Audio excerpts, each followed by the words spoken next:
Take me by the hand, show me the way I can go. Take me by the hand, show me the way.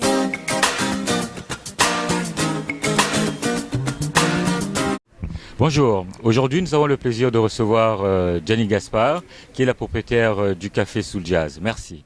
Bonjour Gianni. Bonjour. Comment vas-tu? Je vais bien, merci. Écoute, merci beaucoup de nous recevoir. Ça fait plaisir. Alors Gianni, est-ce que tu peux nous parler un peu de ton parcours? Oui, avec plaisir, Constantin.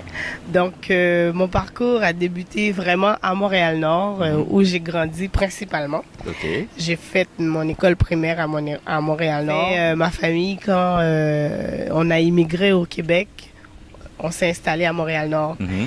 Et puis, cette ville, c'est une ville extraordinaire. Mhm.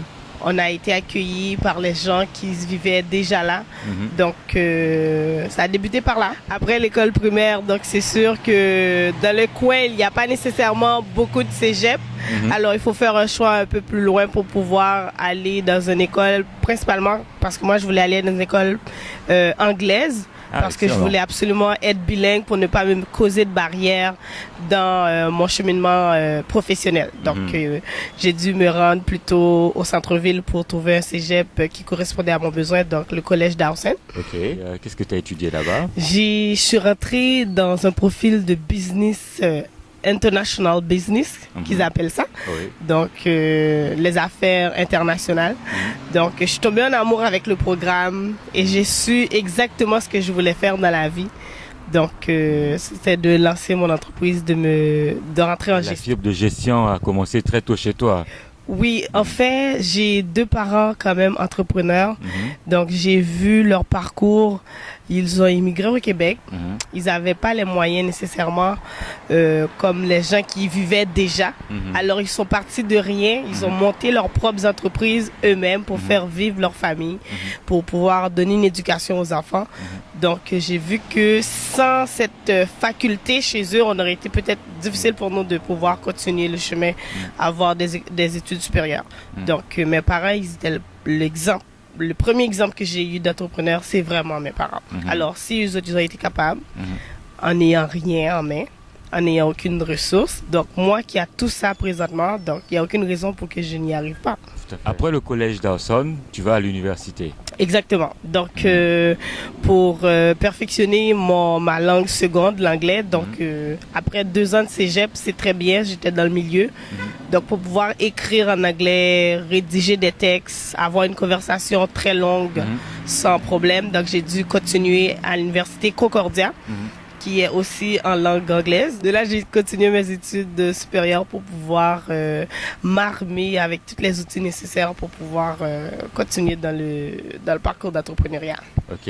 Et ça, c'était toujours dans le domaine de l'administration des affaires? Au fait, le programme, ça s'appelait Business Studies. Au fait, j'ai changé différentes fois de programme. Je suis rentrée en Concordia en économie. J'ai toujours aimé les chiffres, ces choses-là. Et puis, après avoir été en économie, bon, c'était très théorique, beaucoup de graphiques. Et puis, je me suis dit, j'ai besoin de quelque chose qui est plus direct avec la réalité que je vis présentement. Donc, l'économie, c'est un peu trop large. Alors, j'ai dû me concentrer vers le Business Studies. Okay. Le diplôme que j'ai eu s'appelle Bachelor of Arts. Après tes études, qu'est-ce que tu décides de faire finalement? Donc, après avoir terminé mes études, je me suis dit, bon, il faut que je me lance activement sur le marché du travail. Au fait, je savais que je voulais créer une entreprise, mais je voulais quand même commencer par me trouver un emploi stable pour pouvoir avoir les sous nécessaires pour bâtir cette entreprise. Donc, je me suis mise en recherche active d'emploi. J'ai trouvé un emploi dans une banque très prestigieuse que j'ai vraiment appréciée. Et puis, par la suite, ça m'a conduit au gouvernement. Donc, maintenant, je travaille pour le gouvernement provincial. Tu as un parcours très intéressant. C'est bien ça, bravo.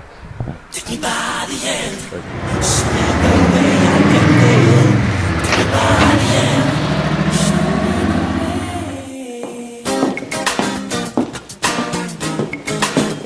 Tu nous as fait une brillante présentation de ton parcours, mais à t'entendre, on a l'impression que c'est un parcours lycée. Hein. Est-ce que durant ce parcours, comme bien laborieux, est-ce que tu as rencontré des moments difficiles, des moments au cours desquels tu t'es dit, mais là, je vais peut-être abandonner? Effectivement, j'ai rencontré des moments difficiles. C'est juste que, bon, ça n'a pas apparu parce que, bon, je suis une personne quand même très optimiste. J'essaie de prendre les choses du bon côté.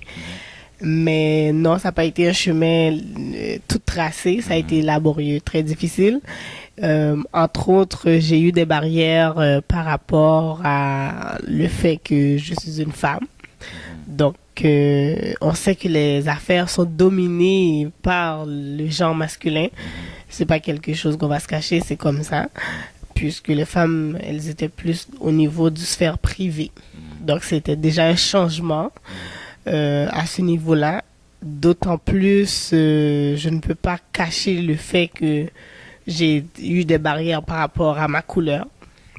Donc, pour faire son chemin en entrepreneuriat ou en business, il faut que tu aies des parents qui sont déjà dans le domaine ou du moins qui ont déjà une compagnie quelconque prospère et puis ils te laissent un héritage. Donc, je n'avais pas de parents qui avaient une compagnie déjà qui me laissait un héritage. Donc, c'est de voir est-ce que c'est sérieux ton affaire, est-ce que tu es sûr de toi, tu vas y arriver. Tu es une femme, tu es jeune, tu n'as pas d'expérience, tu n'as pas les sous, tu n'as pas les références, tu n'as pas non plus le support de certaines personnes. Donc, tout ça crée une certaine barrière, une discrimination, des préjugés pour dire, mais moi, je pense pas que je vais croire à son histoire. Est-ce qu'elle rêve ou... Donc, j'ai dû me prouver mes compétences. J'ai dû démontrer que je pouvais et j'ai eu beaucoup de détermination parce que les barrières étaient là, pas pour me cajoler, c'était vraiment pour me dire, non, tu peux pas, arrête-toi là. Il y a d'autres parcours qui t'attendent. Tu peux devenir, je sais pas, une caissière, une personne qui travaille à la banque. Ben, moi, je voyais mon avenir plus grand que ça. Donc, ton rêve a été comme ton carburant pour toi. Oui, parce que j'y ai cru. C'est très important de croire à ses rêves et de croire à ce qu'on a en nous. Parce que c'est pas quelqu'un d'autre qui va te le dire. Ce que j'ai en moi, je le sais.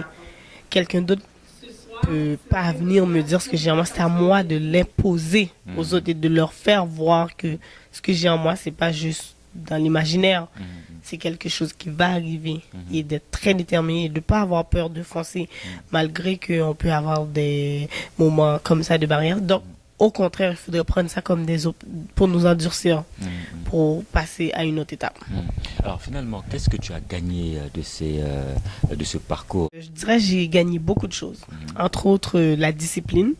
J'ai dû me discipliner pour atteindre mes objectifs et mes buts. Donc, sans la discipline, on ne peut pas y arriver dans n'importe quel domaine de la vie, que ce soit même pas en business ou je veux juste devenir une personne responsable dans la société, il faut de la discipline. J'ai gagné aussi le fait qu'il n'y a rien de tout cuit dans la bouche. Il faut travailler fort pour avoir tout ce que tu veux. Donc, je me dis, même si j'aurais les parents entrepreneurs qui avaient les sous, qui avaient une entreprise, je pense pas que je serais rentrée dans l'entreprise puis je me mettrais à le gérer comme ça. Il faudrait que je prouve que je suis capable de le gérer, cette entreprise. Donc, rien n'est donné. Il faut toujours travailler pour obtenir ce qu'on veut et se faire respecter. J'ai gagné aussi la confiance. Que oui, on peut y arriver, beaucoup d'assurance et de pas avoir de doute parce que là aussi, quand on veut atteindre des objectifs, il faut être une personne déterminée, confiante et de croire que nous pouvons y arriver et de croire à nos rêves, quoi, et de ne pas se laisser abattre.